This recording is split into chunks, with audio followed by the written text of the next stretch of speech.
Respo ntabwo yize nyifuza nkuko bayivuze ngo bari bagiye kugura ari ni umuntu ukora itangazamakuru niba bagiye kugura bari bagiye kugura umukora itangazamakuru ntabwo bagiye kugura umukino rero ngiye kugura muri rero umuntu ukora itangazamakuru polisi ngira amahirwe gukina umupira cyane ibintu twerekanye nyine tu Rage nta n'ikibazo kibirimo kuko Rage ari muri Tanzania.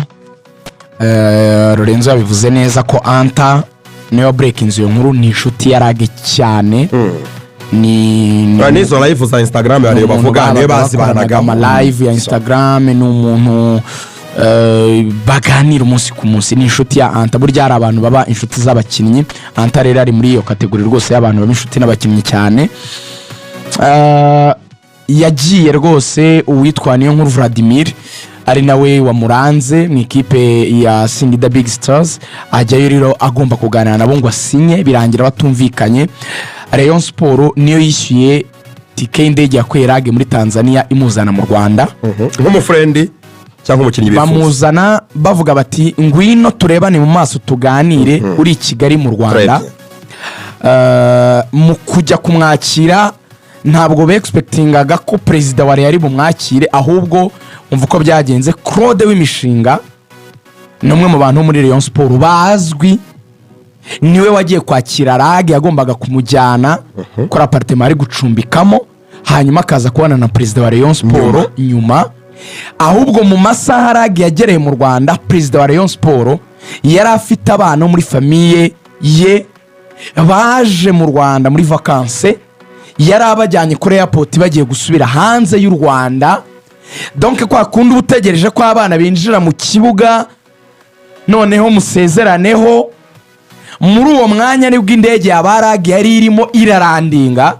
President ahura na Claude w'imishinga aramubwira ati kuko yari abizi ko yaje gufata Rage, ariko president ntabwo ariko yavuze, president avuze ko Rage yamuhamagaye muri interview. ndakubwira uko byagenze kandi ni indi version urimo gutanga itandukanye n'iyo president yatangaje n'uruhande rwa Rage. Impamvu bose bavugana n'aya magambo nyine bayaterana, icyabaye president wari yamaze kubana na Claude w'imishinga yaravuze ati ariko ubwo bamaze indege buri yimaze kurandinga umuntu ashobora kumara ikanombe bisigaye byihuta, ashobora kumara iminota rwose hagati y'5 n'7 akabageze hariya bisanzwe, kuko ni ibintu byo gucekinga ama passport usigaye bikorana n'ikoranabuhanga. Kubagiye murabizi ujya rwose ukayifata passport yawe izi nyine zire electronique ukayishyiramo igaskana ugahita usohoka, ni ibintu bitwara umwanya mutoya. Aravuga ati bamaze kuhagera reka ntegereza nayo ngiye gutaha, atari ko reka ntegereze. Mu gusohoka niho yahuye na president na Claude wari umutegereje, bararamukanya bamutwaza amavarisi bashyira mu modoka baramujyana. Mu kumujyana operation yakozwe na polisi amaze kubimenya, ni n'ikintu cyasaga n'ikibutsa operation y'uburyo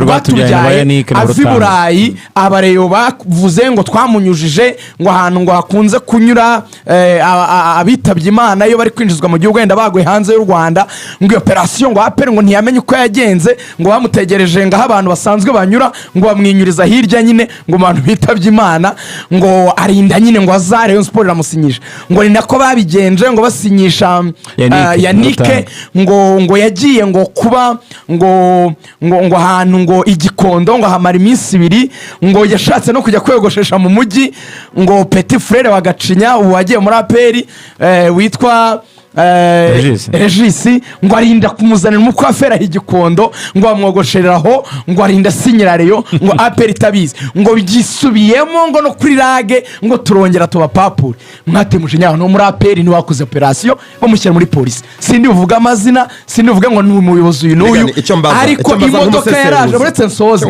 imodoka yaraje ifite izi modoka z'amaviga ibirahure bya fime, aho Rage yarari murabizi. Claude wari uhari w'imishinga umutwaye, bakwaje ikibazo kimwe, uzanyemo indi version ikibazo kimwe Claude w'imishinga yabaje ikibazo kimwe tufite ku meza, bakwaje ikibazo kimwe. Claude w'imishinga wari utwaye Rage mu buryo bworoshye kigufi.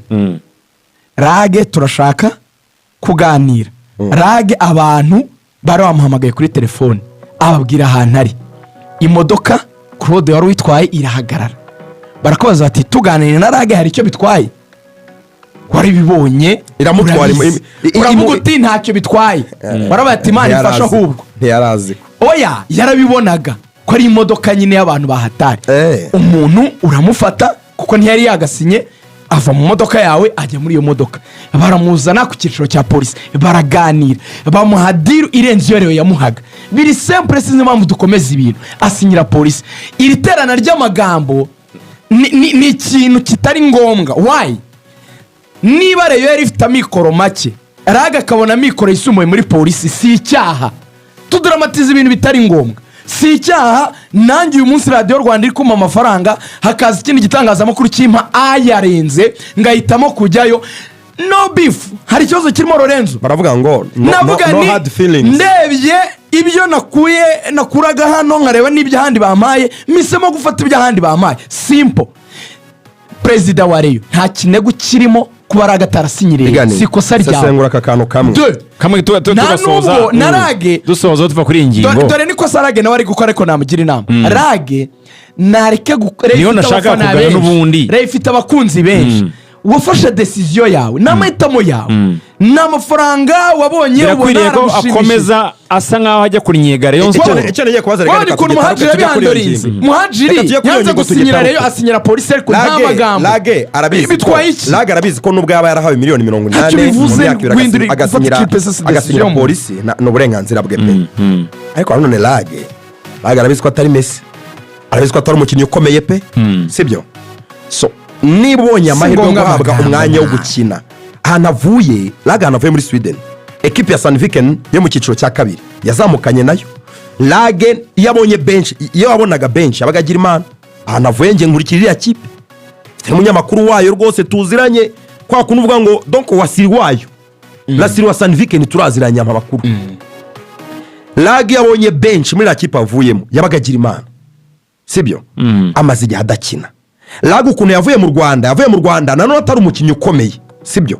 Murabyibuka mujye musubiza amaso inyuma. Ako si n'umuswa cyane, ntabwo n'umukinnyi wakiniye muri equipe nationale agakora. Wese abakinniyemo, wese wakedi nibayikinniyemo, nyine n'umukinnyi mwiza ariko utari gitangaza. Ntabwo avuga ko ari mu joueur wo muri champion. Iyi champion y'u Rwanda ntabwo ari mu bakinnyi beza wo muri champion y'u Rwanda, sibyo? Ntabwo twiteze ko ari bitangaza ajye gukora muri polisi. Ni umukinnyi mwiza uzabona umwanya agakina, akwiye kubishimira abamuhaye akazi, akabishimira Imana. Ariko gutangira gukora icyo kintu, gukereya iyo polemique hasi hejuru n'abareyo, nabonye na Ngabo babimubaza bakabisobanura cyane. Muri Rayon bakwiye kuvuga ibintu mu buryo bworoshye, mu buryo buri simple. Rage ni umukinnyi twagiye mu biganiro, ni statement ngufi yoroshye cyane. Ntitwumvikana, tutumvikanye, byabaye ngombwa ko afata andi mahitamo ajya muri polisi. Ni ibintu byoroshye. Nkuko Rayon yabuze Kirongozi, nkuko Rayon yabuze Bigirimana Bedi, nkuko Rayon yabuze Muhajiri, nkuko yabonye Yannick, nkuko yabonye Ombolenga, nkuko yabonye nde.